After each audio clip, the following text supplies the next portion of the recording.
Good morning reception, it's Miss Graham and I am going to read you this story. This is the book that we will be using for our literacy this week. We've read this book before at school. Can you remember it? Can you remember what happens? So before I start reading, I'm going to ask you some questions. Who can remember what this page on a book is called? Can you tell your grown-ups? Did you say it's the front cover? Because if you did, you're right. Well done. And what is the writing called on the front cover? I hope you said the title. And the title of this story is Superworm. This book is written by Julia Donaldson. That means she's the author. And the illustrator is Axel Scheffler. It means he has drawn the pictures. So let's have a start. Superworm is super long. Superworm is super strong. Watch him wiggle, see him squirm. Hip hip hooray for Superworm. Help, disaster, baby toad has hopped onto a major road. Quick, whatever can we do? Look, a superworm lasso. The bees are feeling bored today. They need a new game to play. Cheer up bees, no need to mope. It's Superworm, the skipping rope. Beetle's fallen into the well. Is she drowning? Who can tell? Not to panic, all is fine.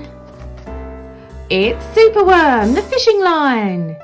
Then toads and beetles, bees and bugs, brother snails and sister slugs, uncle ant and earwig aunt, clap and cheer and chant this chant. Superworm is super long. Superworm is super strong. Watch him wiggle, see him squirm. Hip hip hooray for Superworm. The chant is carried on the air to Wizard Lizard in his lair.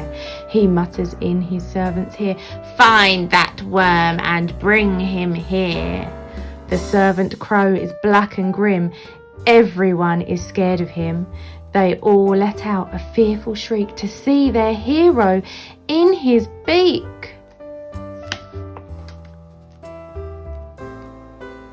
The wizard waves his magic flower. Now, Superworm, you're in my power, and you must tunnel, writhe, and coil to find me treasure in the soil. Superworm is very cross to have a lizard as his boss, but when he tries to slink away, the wizard's magic makes him stay. For days he tunnels, twists and winds, but all the treasure that he finds is 2 small buttons, half a cork, a toffee and a plastic fork. The lizard flicks an angry tail. Have one last try, and if you fail to find that treasure down below, I'll feed you to my hungry crow. The crow is flapping through the night. Everyone looks up in fright. They see him perch upon an oak and listen to his dreadful croak. Superworm is good to eat. Superworm's a special treat. He'll be juicy, fat and firm. Hip hip hooray for Superworm. Action, quickly, at the double. Superworm's in frightful trouble. We must help him if we can. We must hatch a cunning plan. The garden creatures leave their home carrying a honeycomb. They jump and fly and crawl and creep and find the lizard fast asleep.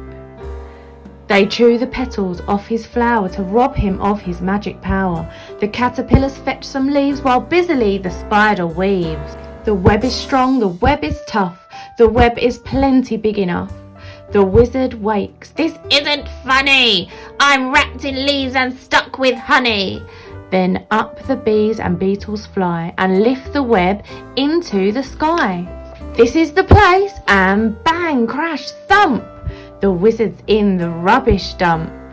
And now from somewhere underground there comes a distant rumbling sound. The earth begins to heave, and then Superworm is back again.